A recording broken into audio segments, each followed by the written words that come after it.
I pulled into the gravel driveway of my lake cabin ranch, the sun casting golden streaks across the water, expecting nothing more than a peaceful weekend getaway.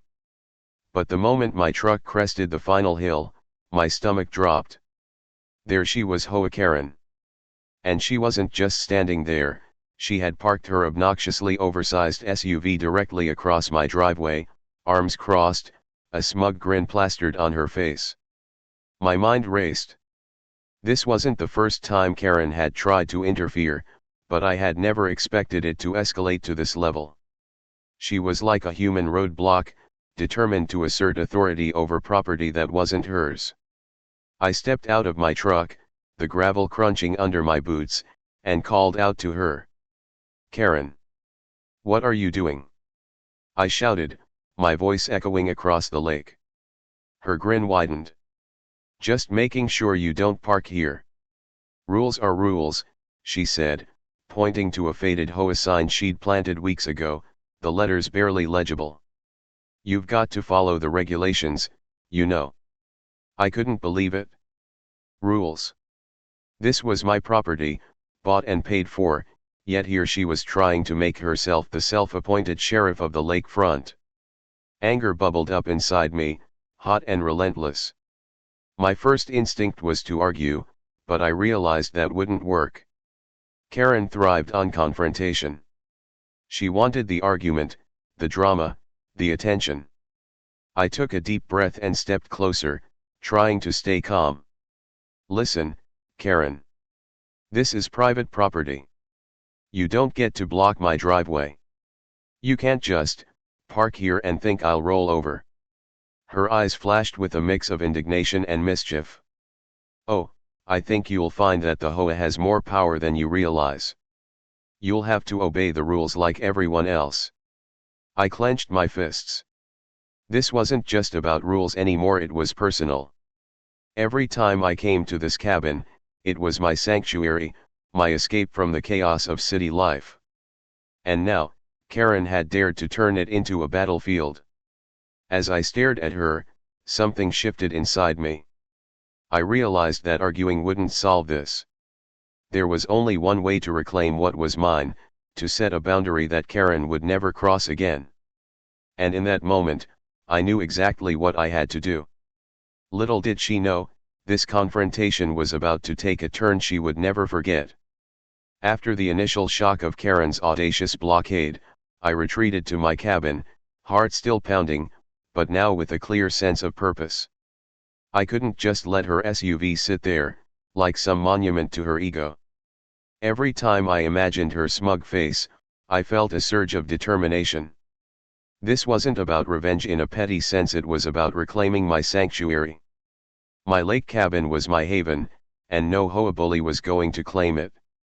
I sat at the wooden table, the morning sun reflecting off the lake, and began to think strategically. Karen had made a fatal mistake. She assumed I'd respond with fear or politeness. But she didn't know me. I needed a plan, something precise and calculated. Not reckless, not chaotic, just effective. First, I took stock of the land. My property was expansive, with several access points, hidden paths, and areas only I knew existed.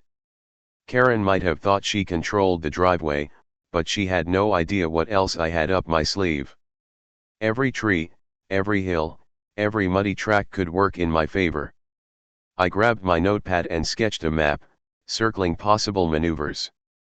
There was the classic plow-through option, sure, but I realized I needed to elevate this plan. It had to be permanent, undeniable, a move that would guarantee she could never even think about blocking me again.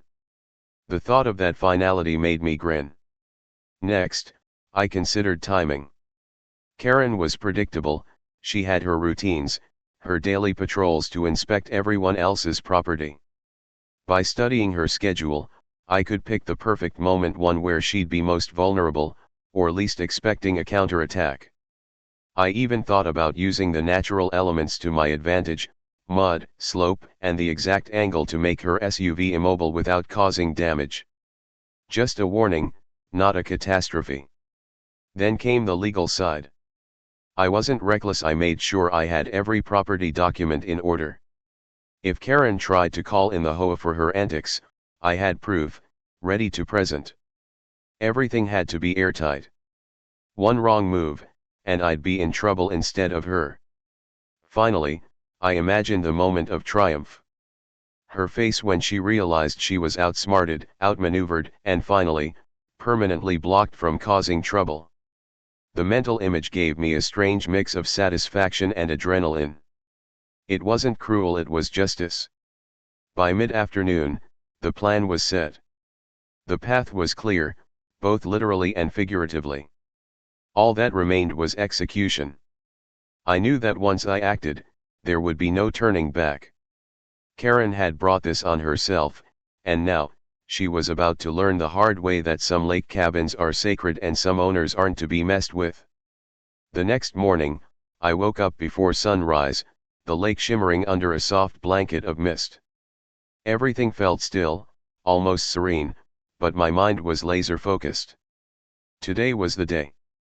Karen had no idea that her self-appointed blockade would soon be undone, and in a way that she would never forget.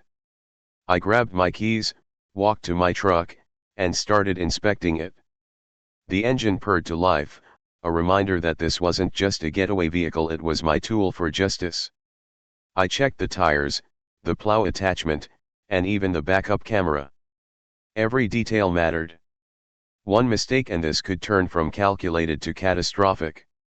Cautiously, I approached the driveway. There it was, Karen's oversized SUV, parked like a monument to entitlement. She was already outside, sipping her coffee, seemingly oblivious to the storm about to hit. That smug grin of hers made my blood boil, but I kept my composure. I wasn't just acting on impulse, I was executing a plan. I started slowly, inching my truck forward, engine low, every movement deliberate. The gravel crunched under the tires, but Karen didn't flinch. She assumed I would stop, assume defeat, or back down like everyone else in the neighborhood. How little she understood me. As I got closer, I could see the expression on her face shift from smugness to confusion, just slightly, as though she sensed something was about to happen. I held her gaze briefly, letting the anticipation build, before focusing back on the truck. This wasn't about intimidation, it was about reclaiming what was mine. Then, the moment came. I gently guided the plow forward, just enough to nudge the edge of her vehicle, testing its reaction. Karen let out a startled yelp, stepping back instinctively. Her grip on the coffee mug tightened, and I could see her heart racing. She hadn't expected resistance. She hadn't expected strategy. The plow pushed gently but firmly against the SUV's tires, immobilizing it just enough to block her access completely. I stopped, putting the truck in park, and stepped out, maintaining a safe distance. Karen's mouth was open in shock. She sputtered, trying to find words, but none came. You can't do this," she finally stammered, panic creeping into her tone. "Oh, I just did," I replied calmly, letting the truth sink in. "And this is just the beginning." As I watched her fume, I realized something important: fear was a powerful teacher. Karen was learning, right now, that she could no longer control me or my property. The lake cabin wasn't hers to police. Karen's face had turned a deep shade of red, her hands flailing as she tried to comprehend what had just happened. Her SUV was stuck, and I was standing there calmly, as if nothing unusual had occurred. The contrast between her panic and my composure made her almost frantic. "You can't do this." "The HOA," she started, waving her arms, her voice rising with desperation. "The HOA doesn't own this driveway," I interrupted smoothly. "I do. And today, you learned a valuable lesson: you don't get to dictate what happens on my property." Her coffee mug wobbled dangerously in her trembling hands, and I almost laughed at the absurdity. She had spent years intimidating neighbors, wielding rules like weapons, yet here she was completely powerless. I let a brief moment of silence hang between us, giving her time to stew in it. Then, as if realizing that arguing was pointless, she stormed to her SUV and tried to force it forward. Tires spun against the mud, smoke curling faintly from the wheels. I shook my head, keeping a safe distance. Her attempts were futile. The vehicle was firmly blocked, immobilized by a combination of my planning, the plow, and the natural slope of the land. "You're going to pay for this," she yelled, pounding on the hood in frustration. "I'll call the HOA, the sheriff, anyone. You'll be sorry." I remained calm, letting her words wash over me. This wasn't about threats. It was about actions. And she couldn't undo what had been done. My victory wasn't loud or flashy, it was subtle, permanent, and undeniable. I decided to step it up. "Karen, you've had your fun, causing chaos, trying to control people's lives. But this is my space. If you ever think about blocking me again, it won't be a warning next time." Her breath was ragged. She backed away slowly, realizing that escalation would only make her look worse. A neighbor passing by on their morning jog stopped, staring at the scene. Karen tried to explain, but her words fell flat. No one took her seriously anymore. For the first time, I felt the rush of complete control. The lake cabin was safe, my driveway secure, and Karen's ego thoroughly shattered. But I knew better than to relax entirely. She was cunning, relentless, and notorious for plotting comebacks. As she stomped away toward the road, muttering under her breath, I turned back to my cabin, breathing in the crisp lake air. Victory tasted sweet, but I understood this was only the beginning of Karen's attempts to regain control. I would need to remain vigilant. This was more than just a blockade, it was a battle of wills. And I had just won the first round. I had barely settled into the cabin when my phone buzzed. It was a text from one of the neighbors. "Karen's calling the HOA, she's livid. She's gathering signatures." I smirked. Karen's desperation was almost impressive. For years, she had bullied neighbors into submission, manipulating rules and petty regulations like a seasoned general. But now, she was out of her league. My driveway wasn't just a path to my cabin, it was a symbol of boundaries she couldn't cross. I took a deep breath and began to plan. Karen wasn't going to give up so easily, and if I wanted permanent peace, I had to be ready. The key was anticipation. I needed to predict her moves before she even acted. Sure enough, later that afternoon, I spotted her SUV parked a few houses down, apparently trying to rally support from other neighbors. Karen was waving her arms dramatically, pointing toward my property, clearly pitching her version of events. But the neighbors were skeptical. They had seen her overreach before, and the sympathy was waning. Still, I knew I couldn't rely solely on luck. I had to make the blockade foolproof, something that couldn't be ignored or reversed. I walked to the edge of the property and inspected the driveway again. Mud, slopes, and the precise angle of the plow made it impossible for Karen's vehicle to pass, yet there was a small risk if she tried calling in outside help. I needed a contingency. I dug out a few extra supplies from the shed, reinforced chains, stakes, and strategically placed signage clearly marking the driveway as private property. This wasn't just a warning, it was legal protection disguised as a simple barricade. Every detail was covered. Karen might try to challenge me, but I had the documentation and proof ready. By evening, she returned, alone this time, fury radiating off her in waves. I watched from the porch, calm and collected. She stomped toward the SUV, muttering, as if speaking louder could undo her mistakes. I stayed inside, letting her frustration build. Sometimes the best weapon is patience. Finally, she glared in my direction, realizing I wasn't coming out to confront her. Her face twisted in disbelief. Karen was learning the hard way, intimidation worked best on people afraid to fight back. I wasn't afraid. I wasn't intimidated. As night fell over the lake, I could see Karen's defeated posture from my porch. She wouldn't retreat completely, but the realization that she couldn't control me was sinking in.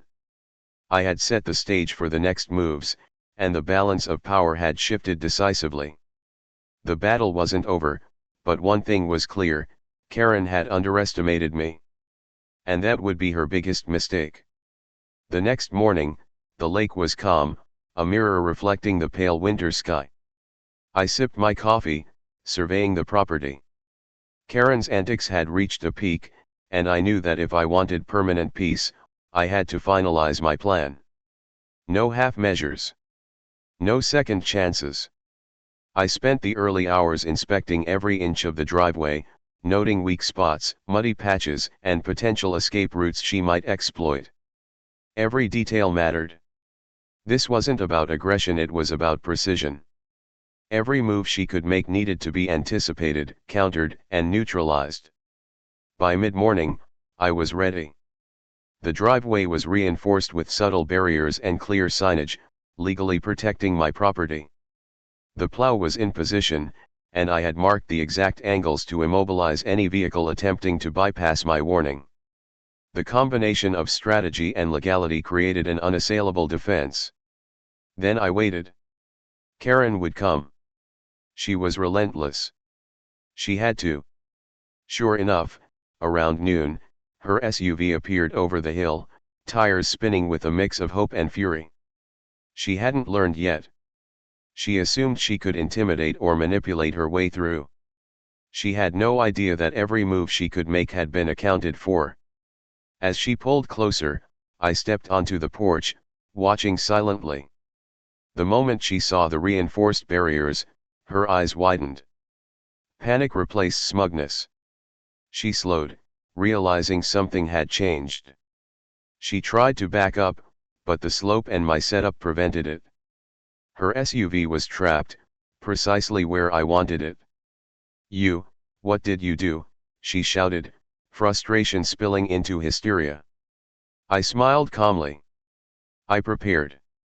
You see, Karen, rules only matter when everyone respects them. You don't get to decide who follows or ignores them. This driveway is private. Permanently.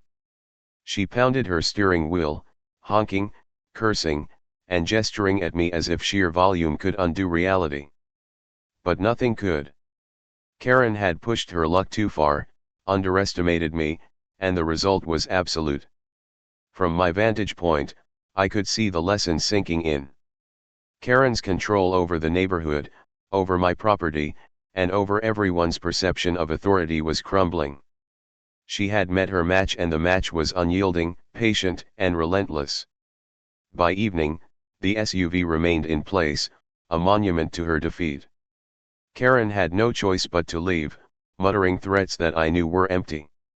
The lake cabin was mine again, safe, peaceful, and free from interference. I leaned back on the porch, the sun casting long shadows over the gravel. The battle wasn't just about a driveway, it was about respect, boundaries, and knowing when to stand your ground. Karen had learned the hard way, and I had emerged victorious. The morning after Karen's latest failed attempt, I knew I had to make the blockade permanent. Temporary victories were satisfying, but they never truly ended the chaos. Karen was persistent, cunning, and relentless. If I wanted peace, I had to act decisively. I spent the early hours reinforcing the driveway. I added subtle but unmovable barriers, perfectly blended into the landscape so they looked like natural extensions of the terrain. Thick wooden posts, hidden trenches, and strategically placed rocks created an invisible fortress. From the outside, it looked picturesque. From the inside, it was impenetrable. Then came the final piece, a lockable gate cleverly camouflaged with the natural surroundings. I designed it so that only I had the key, and it was strong enough to withstand any vehicle or attempt to force entry. Every legal requirement was met, every loophole accounted for. Karen's threats would be meaningless. By mid-afternoon, the gate was in place. I tested it thoroughly, ensuring that even the heaviest SUV would be unable to pass.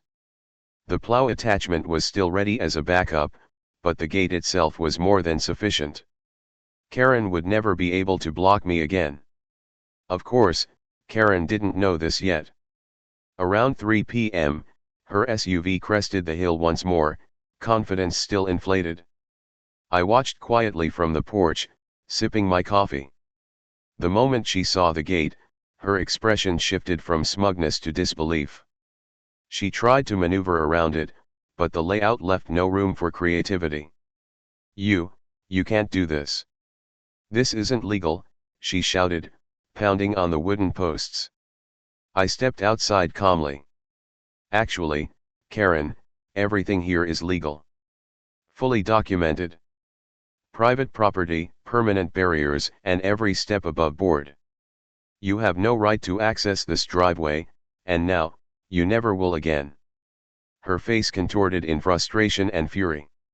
She circled the SUV, trying desperately to find a weak spot. But there wasn't one. Every angle, every escape route, every loophole she had counted on was gone. She was trapped by her own arrogance, outmaneuvered by planning and patience. As I watched her finally give up, a strange sense of satisfaction settled over me. Karen had underestimated me at every turn. She had thought her intimidation and rules would win. But boundaries, when enforced, are unbreakable. From that day forward, she never attempted to block my driveway again. The lake cabin returned to its rightful peace, my sanctuary finally undisturbed. Karen's presence became irrelevant, a mere shadow of past conflicts, powerless against a plan executed flawlessly. With the gate securely in place and Karen's SUV trapped behind it, a strange calm settled over the lake cabin. The tension that had plagued my weekends melted away, replaced by a satisfying sense of control. The once invincible HOA tyrant had been humbled, and my property was finally mine to enjoy without fear. Word of Karen's defeat traveled fast through the neighborhood. By the next morning, I began receiving messages and calls from neighbors, half in disbelief and half in amusement. Some thanked me quietly for standing up, others laughed at Karen's futile attempts. I didn't need validation, but it was satisfying to see the balance of power shift. Walking around the property, I noticed subtle changes too. Birds seemed to sing louder, the lake sparkled brighter, and even the wind felt gentler. It was as if the land itself recognized the restored peace. I smiled, taking in the scenery, knowing I had reclaimed more than just a driveway, I had reclaimed my sanctuary. Meanwhile, Karen's behavior changed drastically. She no longer paraded through the neighborhood with her air of entitlement. Calls to the HOA for trivial complaints dried up, and the few attempts she made were met with polite but firm refusals. The irony wasn't lost on me, her power was built on fear, and once fear was gone, so was her influence. I made sure to document everything, not out of paranoia, but to safeguard against any future disputes. Photographs of the gate, property surveys, and legal notices were neatly stored, a permanent record that Karen or anyone else couldn't contest. Preparation had been key, and now it would continue to protect me. Even on quiet afternoons, I sometimes saw Karen's reflection in a neighbor's window or caught a glimpse of her car driving past. She would stare at the gate briefly, eyes narrowing, before moving on. It was a small, almost comical reminder of how thoroughly the tables had turned. I never needed to say a word, the message was clear: boundaries exist, and I enforce them. Sitting on the porch that evening, watching the sun sink behind the hills, I realized something important. This victory wasn't just about Karen or the SUV, it was about standing your ground, being strategic, and believing in your right to protect your space. That belief, backed by action, was unstoppable. As darkness settled over the lake, the cabin felt more like home than ever before. The battle was over, and peace had returned. Karen's interference had ended not with conflict, but with a lesson she would remember forever. The morning sun glimmered off the lake, casting golden light across the cabin and the reinforced driveway. For the first time in weeks, I felt completely at ease. Karen's reign of intimidation had ended, and the peace of the lake cabin was fully restored. But more than that, I felt a profound sense of empowerment. Standing my ground had paid off, and the lessons learned would last a lifetime. I stepped onto the porch, surveying the land. Everything looked as it should, the trees, the water, the gravel path leading to the cabin all untouched, unthreatened, and mine. I glanced at the gate, my silent sentinel, and smiled. It wasn't just wood and metal, it was a statement, a line that no one would dare cross again. Across the neighborhood, Karen's defeat had become legend. Neighbors who had endured her petty rules and constant policing finally saw what standing up looked like. Some waved as I walked past, sharing smiles of solidarity. Others whispered their relief, acknowledging that finally, the balance had shifted. Karen was still around, still breathing, but her influence had evaporated. The aura of fear she cultivated was gone, replaced with quiet amusement and, in some cases, admiration for the way I handled it. As the day went on, I inspected every detail of the property once more. Subtle reinforcements, the plow in its storage spot, the gate fully locked, all of it symbolized control and preparedness. Karen would never again challenge my boundaries, and any attempt would be met with the same combination of strategy, patience, and calculated force.